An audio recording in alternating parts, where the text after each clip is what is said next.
Starting over at 60 was not part of my plan, but here I am. And instead of being afraid of what comes next, I've decided to document it.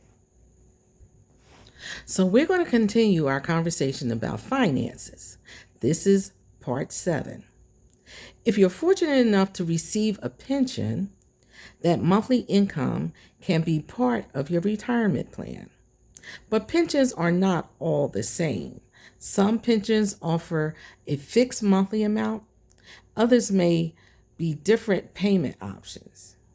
You may have to choose between receiving more money for your lifetime or selecting an option that provides continuing benefits for a spouse or beneficiary. And what happens sometimes is that people don't fully understand the options that are available until after they retire.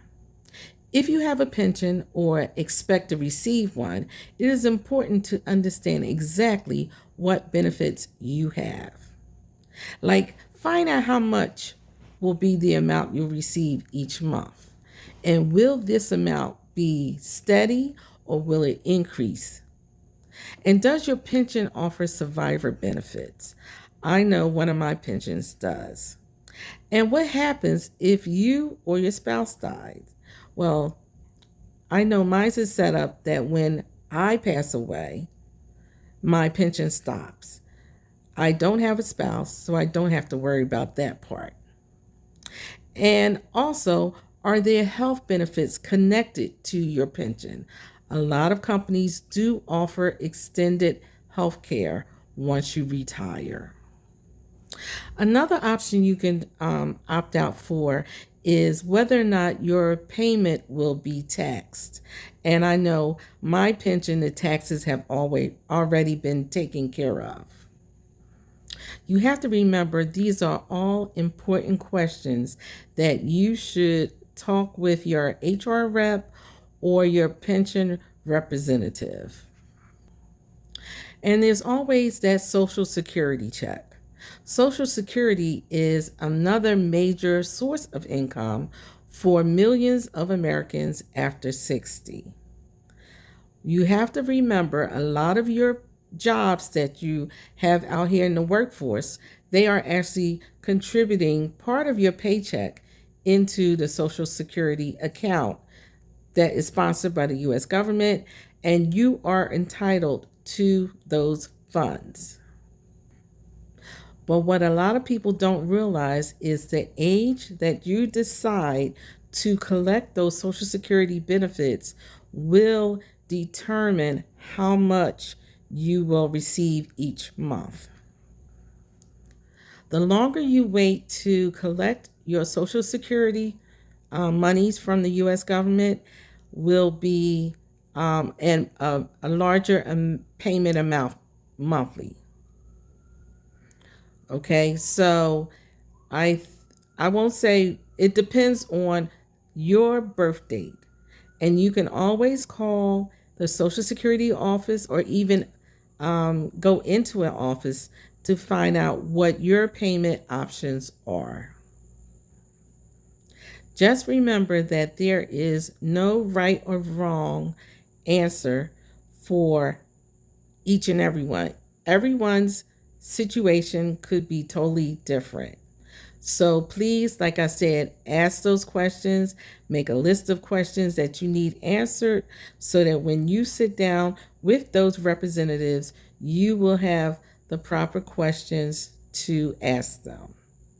You have to consider your health, your financial needs, work plans, marital history, and for sources of income that can all affect your decision on the type of retirement plan that you need. If you are married, divorced, or widowed, there are something from Social Security that are considered spousal or survivor benefits. They may apply to you, but like I said, you must ask those questions and the Social Security representative will be able to answer them for your particular situation. My personal situation with that, I was married for 23 years. My ex-husband, he passed away, and you're allowed to collect spousal benefits. I think if you're married 10 plus years, you have to be married at least 10 years to the person to collect those benefits. So they all gave me the option where I could have collected his benefits versus my benefits. They gave me the numbers, and I found out that my numbers with just my Social Security benefits were much greater than what his were. So therefore, I opted to just take my own Social Security benefit. Another thing that can affect how your finances will last or sustain during your retirement period is the rising cost of living. Everything costs more now.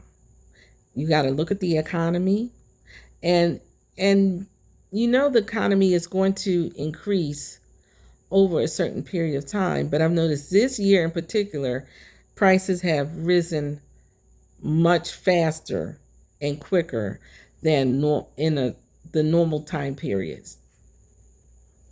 Your food is going to cost more, your housing is going to cost more, utilities definitely are going up, car insurance is more, and all those expenses add up. So the problem is that retirement income doesn't always increase at the same rate as your everyday expenses, and especially if you have a fixed pension. So you may have to start setting aside some funds that come from your retirement accounts. And even your Social Security benefits, when they increase, your expenses are increasing also. So just because I believe in January we get an increase in our Social Security, but if your rent or your mortgage shouldn't go up, but I know if your rent goes up, I know my rent is a percentage, I believe is 3 to 5%. If you get an increase in your rent and your Social Security increase is only 3.5%, maybe, at least 3%, then that's going to negate whatever increases that you get from Social Security with the increase in your rent. So just be mindful. If you have a little extra, just stash it away, for a rainy day, because you never know when you're going to need it. And that's why creating a retirement budget is so much needed. It's very necessary to do that, and it's very important. And just because you are retired, it does not stop emergencies from happening. I know in my particular case, my emergency is my car died. I have been without an automobile for the last, I would say, 6 months at least. So because I don't have a car, I am more dependent on public transportation, which in the state that I live, I can ride free on public transportation. So I rely heavily on public transportation or getting rides from family members and friends. So that's why it's really important to have money set aside for those type of emergencies. Right now, a car is not a part of my plan, but hopefully in the future, it will be something that I will purchase in the near future.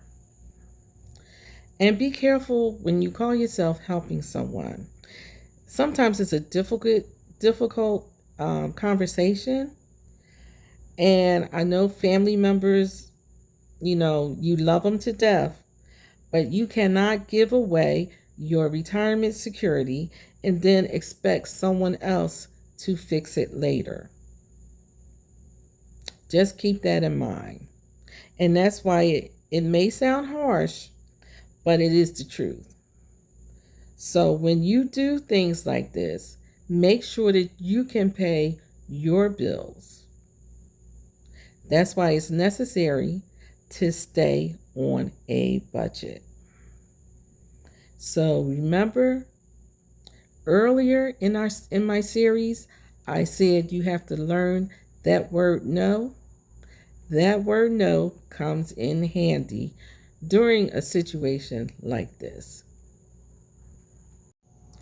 Don't forget to like and subscribe.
If you like this type of content, please like, subscribe, and share.